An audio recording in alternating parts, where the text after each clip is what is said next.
Yo les amis, nouvelle vidéo, donc vous l'aurez compris, aujourd'hui on va parler du 70-200. Alors qu'est-ce que c'est le 70-200? Le 70-200 c'est un téléobjectif. Il vous permet de passer de la focale 70 mm à 200 mm sans changer d'objectif. C'est ce qui fait que c'est un téléobjectif. Moi aujourd'hui j'avais envie de vous parler du 70-200 à ma manière, tout simplement. Et pourquoi le 70-200? Le 70-200 c'est un objectif que vous allez trouver chez tous les fabricants de caméras. Sony, Canon, Lumix, Nikon, Sigma, etc. etc. Moi, je possède celui de Lumix et c'est de celui-là qu'on va parler aujourd'hui. C'est un objectif qui est assez spécial. Voilà, il y a beaucoup de gens qui l'ont, mais on ne l'utilise pas tous de la même manière. Alors ne vous inquiétez pas, c'est pas un test super technique poussé avec des infos à vous tuer le cerveau. Non, non, non, pas du tout. C'est pas du tout ça. Néanmoins, si ce genre de test poussé avec des techniques vous intéresse, dites-le moi en commentaire, ça fera peut-être l'objet d'une prochaine vidéo. Tout d'abord, il faut savoir que cet objectif existe en deux versions. Donc, vous avez la version 70-200 f4 qui, elle, est un peu moins lourde et un peu moins chère. Puis de l'autre côté, vous avez le 70-200 f2.8 qui, lui, est un peu plus lourd et beaucoup plus cher. Globalement, c'est ça qu'il faut retenir. J'ai choisi le 70-200 f2.8. Pourquoi? Parce que qui paie le plus, peut le moins tout simplement. Non, je plaisante. En fait, j'ai pris le 70-200 f2.8 parce que c'est celui-là qui correspondait le plus à mes besoins à moi. Alors, de cette vidéo, je vais vous expliquer comment moi j'utilise le 70-200. Parce qu'en fait, il faut savoir que c'est un objectif que beaucoup de photographes ont, mais qui n'utilisent pas souvent parce qu'on se dit que bon, on prend 70-200, peut-être on a un événement particulier, on fait ce qu'on a à faire avec et puis généralement il reste dans le placard. Moi, bizarrement, le mien, il n'est pas tout le temps dans le placard, à savoir je l'utilise beaucoup. Après, c'est vrai qu'il est encombrant, on va pas se mentir, 70-200, f2.8, il pèse 1 kg et des poussières. Voilà, c'est lourd, c'est pas un truc qu'on trimballe comme ça. Mais il fait de très belles images, donc ça me dérange pas le poids au bout d'un moment, quoi. Alors le 70-200, dans quel cas l'utiliser? Alors figurez-vous qu'il n'y a pas de cas précis en fait. Il y en a qui vont l'utiliser pour du sport, d'autres pour l'animalier, d'autres pour du concert, d'autres pour du portrait. Enfin, il n'y a pas vraiment de cas précis. Vous l'utilisez comme vous le voulez. Il n'y a pas de règle en photographie. Il y a des grandes lignes. Voilà, on va vous dire que voilà, c'est un téléobjectif, il sert à faire ci, ça, ça. Mais en vrai, tu l'utilises comme tu en as envie. C'est ta créativité qui va faire qu'en fait, cet objectif-là va se révéler. Moi, par exemple, j'utilise beaucoup en concert, j'utilise énormément en portrait parce que je trouve qu'en portrait, il fait vraiment des choses super magnifiques, quoi. Il a un bokeh déjà de base. À 70, on a du bokeh. À 200 mm, n'en parlons pas, puisque ça compresse l'image. Et en plus de ça, si on ouvre à 2.8, bon là, c'est encore mieux, quoi. Mais c'est juste pour ça que je l'aime vraiment, cet objectif-là. Vraiment, il me donne vraiment tout un aspect technique sur des images et une beauté dans l'image que j'aime beaucoup. Alors, vous le conseillez, je ne sais pas. C'est vrai que c'est un budget et c'est un peu lourd à trimballer. Mais bon, quand on aime la belle image, comme moi, je ne fais pas de compromis. Je suis vraiment fan de l'image. La belle image bien quali, bien propre et tout, du détail, j'aime ça. Il faut savoir un truc sur cet objectif, c'est qu'il est stabilisé. Le boîtier Lumix S5 que je possède est aussi stabilisé. Donc, en mettant cet objectif dessus, on a ce qu'on appelle la double stabilisation. Le dual IS comme il l'appelle. Donc ça permet vraiment d'être à main levée et de faire des plans super stabilisés. C'est pas un gimbal, mais ça tremble déjà beaucoup moins, quoi. Franchement, c'est bien. Et aussi, ce qui est bien sur ce genre d'objectif, on a des distances de mise au point. Donc là, vous pouvez le voir, hein, on peut être en full, 5 mètres, l'infini, etc. Ça vous permet de jauger la distance de mise au point. Et notamment le bouton aussi de stabilisation. Donc vous avez deux modes dessus. Il faut basculer du mode 1 au mode 2 pour avoir plus ou moins de stabilisation. Ce qu'il y a d'intéressant aussi avec cet objectif-là, c'est que sur un trépied, c'est super intéressant. Vous avez ici en dessous une sorte d'adaptateur qui vient se mettre sur le trépied et qui vous donne plus ou moins de stabilisation et qui vous permet de le bouger sur le trépied plus facilement, quoi. Ça, c'est vraiment pratique, hein. C'est quelque chose dont je m'en sers beaucoup. Alors, avec ce 70-200, qu'est-ce que j'ai fait? J'ai eu l'occasion récemment d'avoir la flamme olympique qui passe sur Arles. Donc, j'ai été me balader un peu dans les rues d'Arles. Donc, j'ai fait quelques images avec. La flamme olympique est passée, c'était super, on a tous kiffé. On a eu Djibril Cissé, alors il faut savoir que le footballeur Djibril Cissé de Marseille, connu pour être un Arlésien, je crois qu'il est né à Arles et tout, il fait partie de cette ville. Et du coup, il a animé un peu le passage de la flamme olympique. Puis après, sur la place de la mairie à Arles, il est venu faire un petit show de DJ. Et c'est là où le 70-200 rentre en jeu. C'est que moi, je suis allé me balader, c'était super sympa. Étant dans la foule, et bien là, j'arrivais quand même à avoir de belles images. J'avais le 70-200, je pouvais aller chercher loin sur la scène où il était, avoir de belles images de lui, des photos, des trucs super intéressants.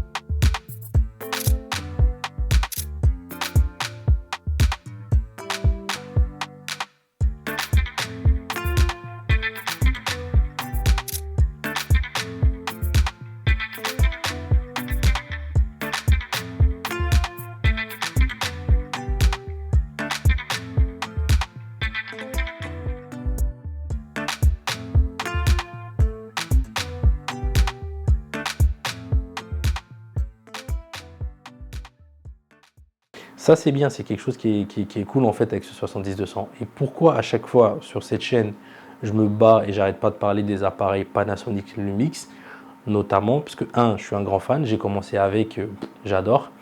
Bon, on peut discuter, autofocus, etc. Ça, c'est un autre débat. Bon, quoique maintenant, ils ont mis leur mise à jour qui fait que l'autofocus est un peu mieux.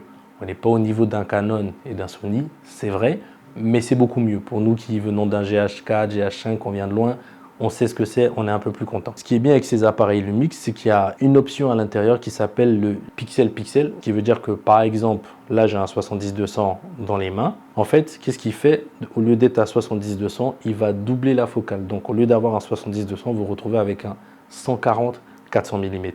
Mais ça ne marche que en Full HD en vidéo. Ça, c'est vraiment quelque chose de fou. Là, je vais vous mettre des images d'illustration pour vous le montrer en contexte ce que ça donne. Vous allez voir, c'est un truc qui est vraiment dingue, quoi. C'est un truc qui me fait vraiment kiffer avec ça. Et ça, c'est le 70-200 qui permet cela avec, attention, pas que le 70-200, avec les boîtiers Lumix. Donc, raison de plus de venir chez Lumix, les gars. Je vous disais aussi que j'utilisais cet objectif pour des portraits. Donc, étant toujours dans la journée de la flamme olympique, avec des amis, on a été se balader aussi sur le Rhône. Et là, j'ai sorti le 70-200 pour avoir des beaux portraits avec un gros beau bokeh. Un gros beau bokeh. Je vous mets les photos, vous me dites ce que vous en pensez. Je me suis éclaté en fait. Il fait vraiment de très belles images, des belles retouches dessus et ça a donné quelque chose de super.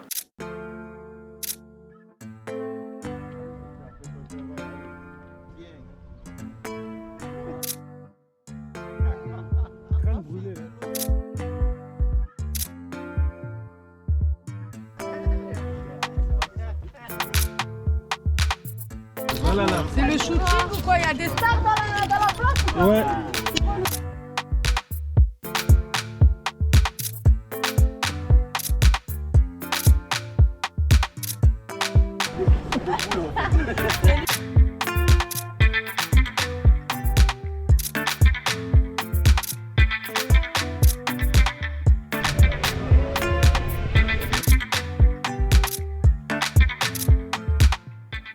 C'est ça que moi j'aime dans ce 70-200, c'est que c'est vrai qu'il est lourd, il est encombrant. Encore, c'est parce que j'ai pris celui à 2.8, mais j'aurais eu celui à f4, il aurait été beaucoup moins lourd. Mais bon, j'aurais pas eu ce bokeh qui va avec et cette ouverture-là. Il y en a qui disent que, bon, c'est pas bien grave, f4, f2.8, au niveau bokeh, bon, il n'y a pas grande différence, certaines personnes disent. Mais je peux les comprendre sur le bokeh, c'est vrai qu'une fois qu'on compresse voilà, à 200 mm, bon, peut-être qu'il n'y a pas grande différence. Mais là où ça devient intéressant d'avoir le 2.8, c'est quand il fait nuit. Quand il fait nuit, et là vous pouvez le voir par exemple avec Djibril Cissé, là, il commençait un peu à faire soir. Et là, ah ouais, c'était bien content d'avoir quand même quelque chose qui ouvre à 2.8. Après, c'est vrai que si on a un bon boîtier Panasonic, Lumix, qui a le dual native ISO ou le dual ISO comme il l'appelle, qui permet de monter un peu plus haut, on peut faire des miracles. Mais de préférence, je préfère avoir le 2.8 moi. Je suis bien, toutes les situations me vont, j'arrive à tout gérer, ça me va. C'est pas grave si c'est lourd. Ça fait quoi? Ouais. En fait, le 70-200, franchement, je m'en sers tout le temps. C'est-à-dire que là, j'ai été faire une sortie au zoo aussi avec des amis, il n'y a pas très longtemps. Juste petite balade comme ça, juste pour les kiffs. Mais rien de fou. J'ai quand même mis dans mon sac le 70-200. Pourquoi? Parce que j'ai pensé qu'on est au zoo, on ne peut pas se rapprocher trop près des animaux, etc. Donc 70-200, il me permet d'aller chercher loin, faire de belles images, d'avoir un beau bokeh. Je reste là où je suis et je peux avoir les animaux quand même de loin. Donc on a pu voir différents animaux, des lions, l'éléphant, des singes, etc. J'ai aussi fait de belles images, de belles photos. Je vais vous montrer de toute façon tout ça et vous me direz ce que vous en pensez.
En tout cas, c'est fou les amis. Dans ma pratique aujourd'hui de photos et vidéos, eh bien, le 70-200, vraiment, il m'a aidé à progresser, à aller chercher différentes choses. Et c'est ça aussi, en fait, je pense qu'il y a moi qui progresse, notamment j'aiguise mon œil à travers les vidéos que je vois, les formations que je prends. Voilà, tout ça, ça m'aide à progresser, c'est vrai.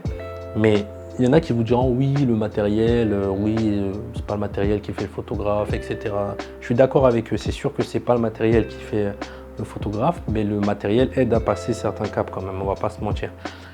Je dis pas que quelqu'un qui sait pas faire de photo, qui n'a pas toutes les notions de photo ou vidéo, tu lui mets un 70-200 dans les mains, bam, ça va être le meilleur photographe demain ou pas. Non, c'est sûr qu'il y a bien des contextes précis où cet objectif-là, il est meilleur par rapport à d'autres, on va pas se mentir, notamment en concert où il faut être peut-être avoir de la distance, pouvoir zoomer, etc. Il y a bien des cas précis hein, dans le sport, et voilà, il y a des endroits où c'est sûr que cet objectif-là, il est fait pour ça. Voilà. Et encore, je trouve même 70-200, longue focale, voilà, il y a beaucoup plus quand on peut aller sur des 400 mm, voilà, des 600 mm, des trucs qui vont beaucoup plus loin, c'est sûr.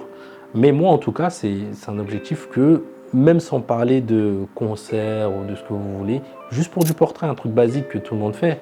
Voilà, il y en a qui utilisent juste un 85 mm, plus petit, voilà, beaucoup plus compact, il l'emmène partout. Moi, ça me fait kiffer de le faire au 70-200. Voilà, pourtant j'ai un 85 mm aussi, hein, attention, mais ça me fait kiffer de le faire au 70-200. Pourquoi? Parce que je me dis que je peux encore aller plus chercher, je peux me reculer aussi peut-être à 70, parce qu'avec un seul objectif, bon, c'est vrai qu'on n'a pas beaucoup de choix, il faut bouger, voilà, c'est une autre manière de faire. Voilà, qui n'est pas meilleure hein, forcément, mais l'un dans l'autre, voilà, ça va très bien. Avec un 70-200, vous pouvez très bien faire. Avec un 85 mm aussi, vous pouvez très bien faire le portrait. Là, je vous parle que spécialement de moi, de ma façon de faire. Voilà. Et cette vidéo a pour but de dire que mon ressenti à moi, qui peut ne pas être le vôtre, hein, d'accord. Voilà. Mais en tout cas, 70-200, j'adore. J'adore, j'adore, j'adore. J'ai bataillé pour avoir cet objectif-là. Je suis content de l'avoir. Et moi, en tout cas, dès que je peux l'embarquer, je l'embarque. Je ne dis pas voilà, que tous les projets, je le fais avec. Mais dès que je peux l'embarquer, je l'embarque. Pour exemple concret, au lieu d'aller, je sais pas, moi je fais une petite balade, au lieu d'aller avec un 24-70 ou un 16-35 classique, mais moi si je peux, je prendrai un 70-200 au lieu d'avoir un 85 mm. Je prendrai un grand angle, donc notamment un 16-35, et après je prendrai un 70-200. Voilà. D'autres feraient 24-70, voilà, et ils prendraient peut-être pas le 16-35, ils feraient 24-70 et après 70-200. Moi je prendrais un 16-35, 70-200 si c'est les deux seuls objectifs que je devais emmener, et je suis parti. 16-35 pour avoir les grands angles, 70-200, voilà. Mais là, on n'est pas là pour parler du 16-35, c'est vraiment de ce 70-200, vous dire vraiment pourquoi j'aime cet objectif-là, c'est tout. Après, niveau qualité de fabrication, c'est un objectif qui est costaud, avec des beaux matériaux, il est tropicalisé, j'en passe. De toute façon, quand vous commencez à rentrer dans cette gamme d'objectifs avec des prix assez élevés, généralement, c'est du costaud. Ils ont tout ce qu'il faut, vous inquiétez pas. Voilà les amis, c'était tout pour moi. Une petite vidéo rapide comme ça pour vous parler un peu de mon ressenti avec le 70-200. C'est pas une vidéo vachement technique, c'est plus vous dire en fait ce que moi je fais avec, comment je le fais. Moi, c'est ma façon de faire en fait, elle plaira à d'autres et à certains pas du tout. Il n'y a pas d'animosité, c'est juste une discussion comme ça entre nous les gars. J'avais envie de vous parler, d'échanger de ça avec vous. Et dites-moi en commentaire si vous avez apprécié. Posez-moi des questions, je ne peux pas répondre à tout le monde, mais dès que je peux, je le fais. Abonnez-vous en masse. Vous avez l'Instagram dans la description. Et que vous dire de plus? Votre Finger James, les amis, dans la paroisse. Je soigne vos angoisses. Bisous, bisous, à plus. Ciao. Antoine, je n'ai qu'une chose à te dire. Merci.